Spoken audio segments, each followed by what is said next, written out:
Merci Père pour ta grâce que tu répands dans nos vies ce matin. Et merci encore pour tes faveurs qui nous ont précédés avant même que nous soyons debout ce matin.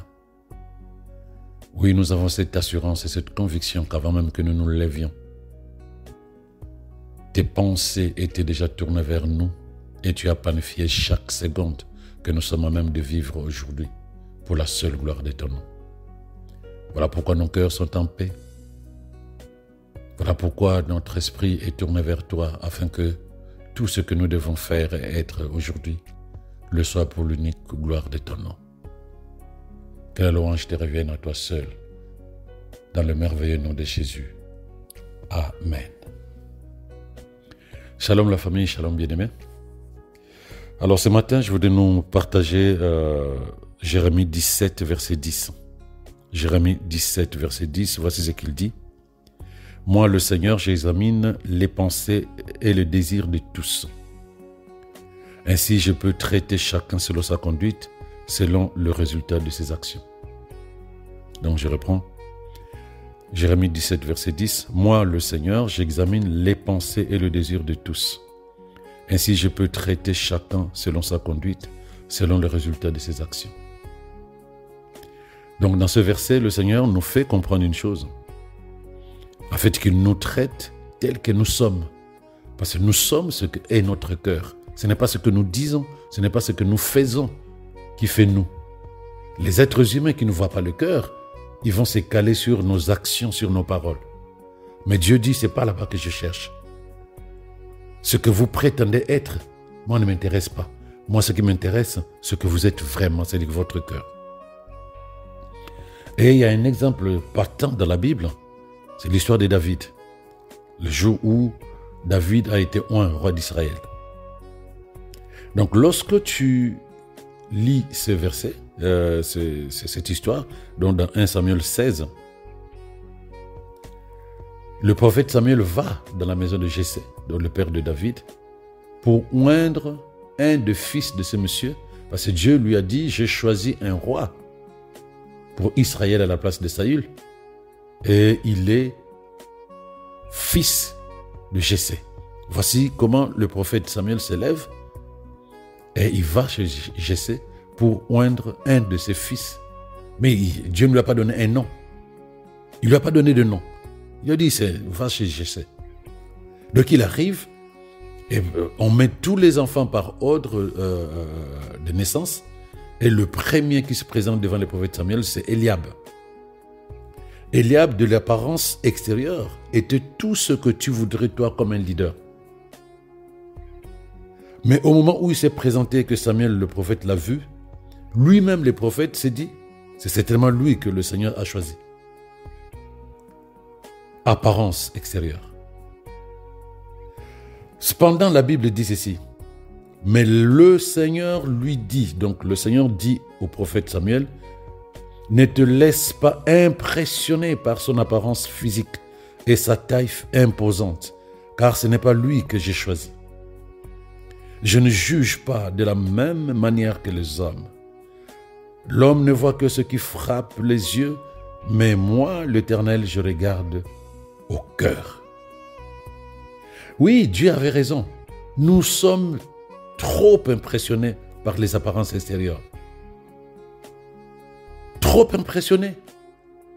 Nous aimons être d'accord avec quelqu'un lorsque cette personne s'exprime bien, lorsque cette personne est beau de visage, cette personne est grand de taille, prie bien, chante bien. C'est ça l'apparence. Même dans notre manière de vivre notre foi, toujours les apparences, les paramètres extérieurs. Même notre manière d'intégrer une église de 10 000 personnes, de 100 000 personnes, une église de 5 000 personnes, va plus attirer qu'une église de 50 ou 100 personnes. L'apparence. Un serviteur de Dieu, une servante qui est bien habillée, qui sent bon, va plus t'attirer que celui qui vient en jean avec des baskets. L'apparence. Nous jugeons le serviteur de Dieu nous jugeons les ministres de Dieu de la même manière, apparence. Mais remarque le choix de Dieu. Il dit au prophète, fais attention. Moi, je n'ai pas choisi cette personne que tu as envie déjà de oindre. Parce que toi, ce qui t'a impressionné, c'est son apparence. Tu te dis, voilà un roi. Voilà une personne qui est digne d'être roi d'Israël.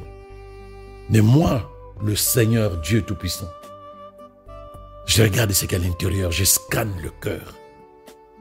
De lorsque tu regardes comment il parle de Dieu, il n'a pas dit au prophète Samuel, ne oins pas Eliab car je ne l'ai pas choisi. Non, il n'a pas dit ça. Il n'a pas dit ne oins pas Eliab car je ne l'ai pas choisi. Parce que s'il avait dit cela signifierait qu'Eliab n'était même pas considéré en premier lieu. Cela signifierait que Dieu ne l'aurait même pas regardé, si tu veux. Mais Dieu dit, je l'ai rejeté. Cela signifie que Dieu l'a considéré, Dieu l'a scanné, Dieu l'a testé, Dieu l'a éprouvé pour qu'à la fin, ils disent finalement, c'est pas lui. Dieu l'a rejeté. Dieu a dit finalement à la fin, non, c'est pas la bonne personne.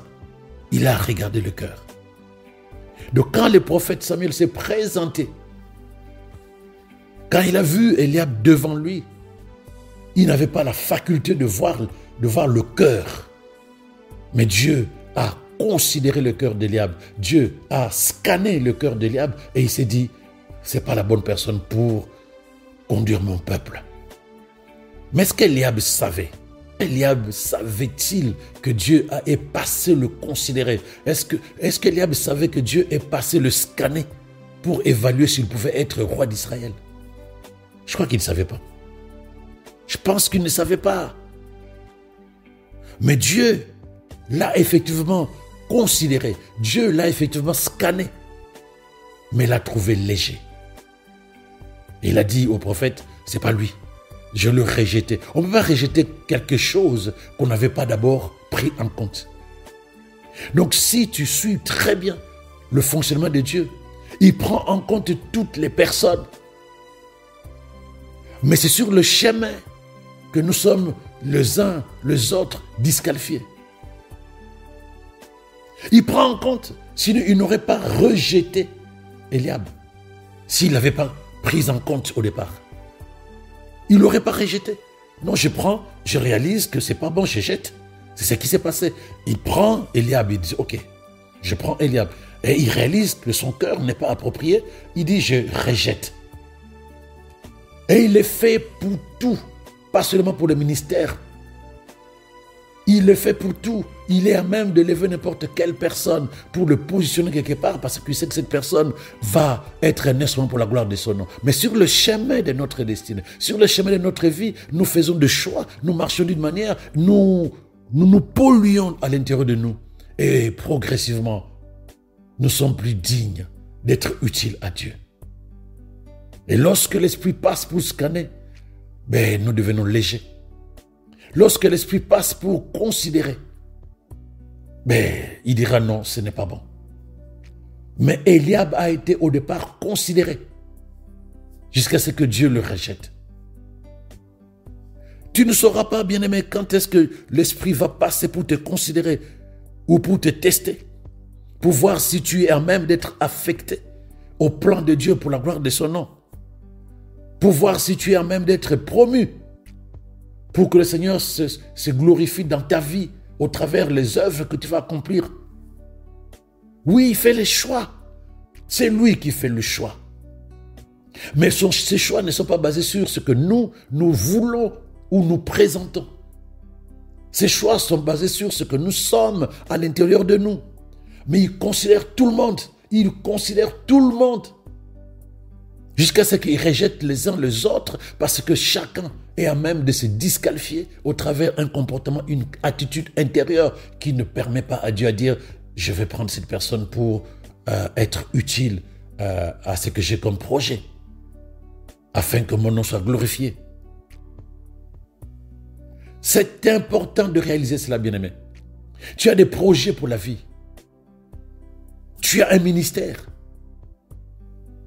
La chose la plus importante, Dieu est capable de t'affecter dans ses plans, de te promouvoir dans tout ce qu'il a envie de faire, que ce soit dans le ministère, que ce soit dans la vie séculière. Il est à même de t'utiliser. Il est à même de t'utiliser pour la gloire de son nom. Et ta vie va parler, ta vie va témoigner. Mais la chose la plus importante, bien-aimé, ce n'est pas ce que toi tu veux ou ce que toi tu dis. C'est l'état de ton cœur. Combien de personnes qui avaient des projets? Combien de personnes qui avaient des appels? Combien de personnes qui se disaient, moi, je veux faire ceci avec Dieu, je veux devenir ceci avec Dieu? Combien de personnes que Dieu avait lui-même choisies, mais que sur le chemin de la vie, ces personnes ont été disqualifiées. Je le rejetais. Je le rejetais. Pourquoi? Parce que simplement dans son cœur, il y a des choses qui ne me plaisent pas. Donc, il a considéré Eliab au départ. N'oublie pas ça, je le répète encore pour une deuxième fois. Il a considéré Eliab. Mais ce qu'il a trouvé dans le cœur d'Eliab ne lui a pas permis de le garder. Et il a dit, je le rejetais. Et il a dit de David, l'homme selon mon cœur. Oh Seigneur. Voilà, bien-aimé, la chose la plus difficile pour nous, lorsque je méditais sur ce verset, c'est de nous dire, est-ce que Dieu est déjà passé me scanner? Est-ce que Dieu est déjà passé considérer mon cœur? Ou j'ai encore le temps de remettre de l'ordre dans mon cœur afin que lorsque le Saint-Esprit passera pour scanner mon cœur et considérer si je suis à même d'être un instrument entre les mains de Dieu, que ce soit dans le ministère, que ce soit dans la vie de tous les jours, qu'il me trouve prêt. Parce que je pense qu'on est trop occupé à faire autre chose. Mais en tout temps, on pense qu'on est toujours en phase avec Dieu. Non. L'Esprit nous parle ce matin en nous faisant comprendre une chose. Dieu est prêt à considérer n'importe quelle personne qui se dit, Seigneur, me voici, envoie-moi. Seigneur, me voici, j'ai besoin que tu m'utilises où tu veux, quand tu veux, comme tu veux. Je le répète, Dieu n'est pas seulement dans le ministère pastoral, prophétique, tout ce que tu veux. Il peut utiliser n'importe quelle personne sur n'importe quelle dimension de vie. Il peut t'utiliser pour que tu sois chef de l'État, président de la République dans un pays, mais que tu apportes les valeurs du royaume. Il peut t'utiliser comme un médecin qui va apporter aussi les mêmes valeurs du royaume dans la manière de soigner. Et tout le monde ne fait que parler de toi. Il peut t'utiliser dans une assemblée sans forcément que tu sois le berger. Mais ta manière d'agir, ta manière de servir dans cette assemblée, rend gloire à Dieu. Il peut t'utiliser dans ta propre famille. Tu deviens la personne à qui on demande des conseils. Donc tu es capable d'être utile à Dieu. Dès le moment où quand tu viens par le Saint-Esprit, il scanne ton cœur, il se dit, je peux l'utiliser pour que sa vie me glorifie. Je peux l'utiliser pour que sa vie me glorifie. Et pourtant, Dieu cherche un cœur. Il cherche juste un cœur qui l'accepte, qui marche selon sa parole et son esprit, pour qu'il se manifeste totalement et que cette vie-là, la vie de cette personne, devienne un témoignage puissant, quel que soit l'endroit, quel que soit le couloir. Voilà pourquoi nous avons besoin de marcher à la lumière de sa parole pour que l'amour de Dieu se manifeste à l'intérieur de nous. Parce que Dieu est amour. Nous devons mettre à l'intérieur de nous ce qui est compatible à la nature divine qui est en nous et enlever tout ce qui est incompatible à la nature divine qui est dedans de nous. C'est le travail de tous les jours à la lumière de sa parole. Travailler chaque jour pour que nous présentons devant Dieu le meilleur de nous-mêmes au travers notre vie avec Christ. Car de nous-mêmes, nous ne sommes pas capables d'être meilleurs, mais par notre nature, par notre communion avec Christ, nous sommes à même de pouvoir refléter la vie de Christ qui plaît à Dieu.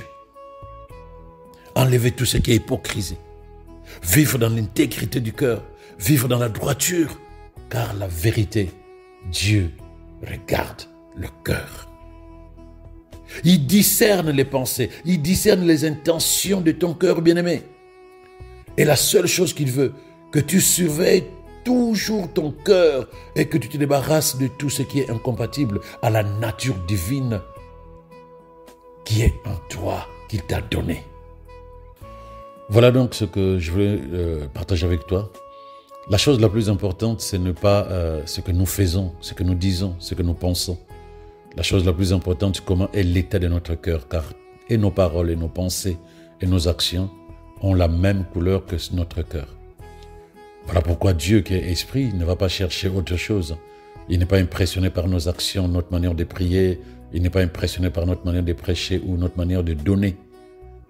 Mais il est simplement intéressé par l'état de notre cœur. Si dans notre cœur, nous sommes à même de pouvoir exprimer sa nature, à ce moment-là, nous sommes en phase avec lui.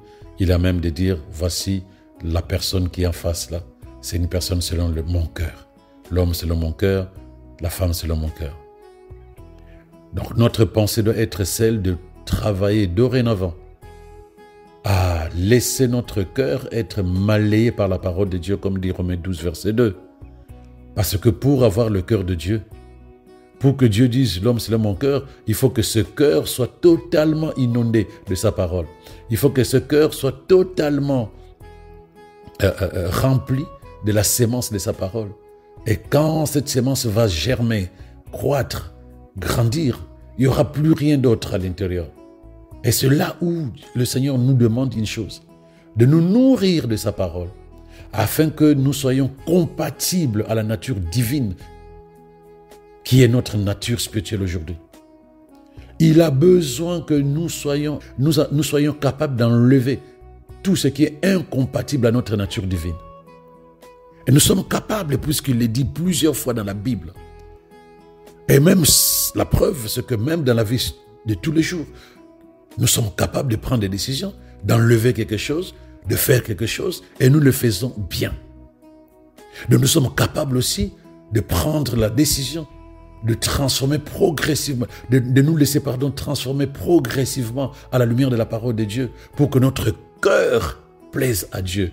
Et à ce moment-là, lorsque le Saint-Esprit passera pour scanner ton cœur, pour considérer si tu es à même d'être promis par Dieu, si tu es à même d'être utile à Dieu au moment où il a besoin, qu'il te trouve prêt, qu'il te trouve disposé. Parce que Eliab ne savait pas. Quand le prophète était chez eux, Eliab était déjà disqualifié. À quel moment Dieu est-il passé le tester? À quel moment Dieu est-il passé le considérer? Ni toi ni moi nous ne le savons, même pas le prophète. Mais Dieu dit au prophète, laisse tomber, je suis passé. Je suis passé. Je n'ai pas trouvé ce que je cherchais chez lui. Je l'ai testé, je l'ai considéré, je l'ai scanné. Je cherchais quelqu'un qui a le même cœur que moi. Je cherchais quelqu'un qui a le même cœur que moi. Mais son cœur n'est pas tourné vers moi. Bien-aimé, ma prière vraiment, que tu comprennes cela. Parce que les promotions divines, c'est des choses réelles. On n'est pas obligé d'être pasteur pour que Dieu te fasse une promotion sur toi ou te donne, je ne sais pas quoi, quelle élévation. Non, Dieu élève toute personne. Mais chacun a son couloir. Il y a des couloirs sociaux, il y a des couloirs spirituels, ministériels si tu veux. Donc tu ne peux pas te dire non, mais moi je n'ai pas besoin que Dieu... non, bien-aimé, ne réfléchis pas. Nous sommes des instruments entre ses mains. Nous avons besoin que les plans qu'il a pour nous, les projets qu'il a pour nous se manifestent. Oh, ces projets sont les meilleurs. Que tu sois médecin, que tu sois chef d'entreprise, que tu sois ministre de Dieu. Nous avons besoin de nous caler sur les projets de Dieu. Mais quand Dieu te valide, quand Dieu te qualifie, c'est 10 fois mieux que quand tu te bats seul. Quand Dieu t'accompagne, quand Dieu s'associe à tes projets, c'est 10 fois mieux que quand tu le fais avec tes biceps. S'il te plaît, marchez selon la pensée de Dieu. Et sa pensée est dans sa parole.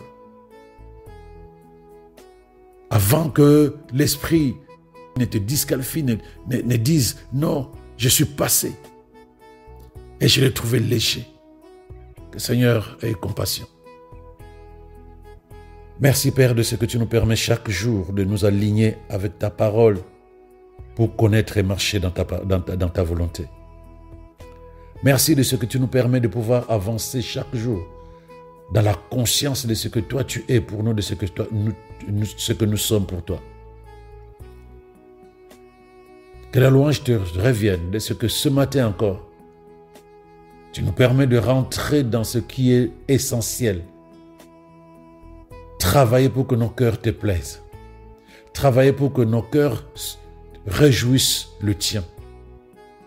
Car tout ce que tu as envie de faire, c'est avec des personnes qui te connaissent et qui sont à toi. Tu ne fais rien dans la vie d'une personne qui ne t'appartient pas. C'est nous voulons t'appartenir, être comme toi tu veux que nous soyons. Comme David l'a été, comme Christ l'a été. Nous sommes nés de Christ et notre vie est cachée en lui. Nous ne pouvons pas vivre une autre vie qui ne te plaise pas. Voilà pourquoi ce matin nous nous levons, nous disons Seigneur, nos vies sont à toi. Nous travaillons de ce matin encore et encore à ce que tout ce qui est incompatible à la nature divine qui est au-dedans de nous, tout ce qui ne te glorifie pas à l'intérieur de nous, Seigneur, que toutes ces choses disparaissent maintenant dans le nom de Jésus. Nous prenons autorité sur les forteresses qui ont amené à ce que cette sémence négative demeure au-dedans de nous. Quelle que soit l'origine, la seule chose qui nous importe ce matin est pour toujours se travailler à l'intérieur de nous pour que nos cœurs plaisent au cœur de Dieu que tu es. Rien d'autre ne nous importe aujourd'hui, car nous savons qu'avec toi, nous ferons des exploits. Mais nous ne le ferons pas si tu n'es pas avec nous. Nous ne le ferons pas si toi, tu nous disqualifies. Nous savons que ta parole est au-dedans de nous. Nous décidons aujourd'hui d'enlever tout ce qui est ivraie, mauvaise herbe, à même de pouvoir détruire la sémence qui nous permettra de pouvoir amener nos cœurs à être à la dimension et à l'image de ce que tu attends de nous. Nous décidons encore ce matin de pouvoir nous lever afin de laisser nos cœurs être transformés totalement, parfaitement à la lumière de ta parole, afin que tout ce que nous aurons à dire et à faire reflète ta nature, reflète le cœur de Dieu que tu es. Que la louange te revienne avec action de grâce et reconnaissance dans le nom de Jésus. Amen. Bien-aimé, je lève ma voix pour toi. Je prie aujourd'hui que l'Esprit de Dieu ouvre les yeux de ton intelligence, bien-aimé, afin que tu saches quelle est l'espérance de son appel. Quelle est l'espérance qu'il y a derrière la soumission et l'obéissance à sa parole. Que le Saint-Esprit t'aide à voir et appréhender la vérité contenue dans la parole de Dieu te concernant. Tous les projets que Dieu a mis sur toi, car tu n'es pas venu sur terre vide. Il t'a mis sur terre avec des projets bien définis dans sa pensée. Voilà pourquoi il proclame que j'ai des projets de paix et non de malheur pour toi. Que l'esprit de vie, l'esprit de révélation t'apporte la révélation dont tu as besoin, afin que tu saches ce que Dieu a planifié pour toi avant même que tu ne sois né. Et que cette révélation t'amène chaque jour à te préparer à devenir un instrument pour la gloire de Dieu, en enlevant tout ce qui est incompatible à la nature divine, sans laquelle la vie de Dieu ne peut pas se manifester. Voilà pourquoi je déclare dans ta vie que la santé est avec toi, la force est avec toi, la promotion est avec toi, la protection est avec toi, l'augmentation est avec toi au nom de Jésus. Je déclare que le bonheur et la grâce t'accompagneront tous les jours de ta vie tant que tu demeures dans sa parole.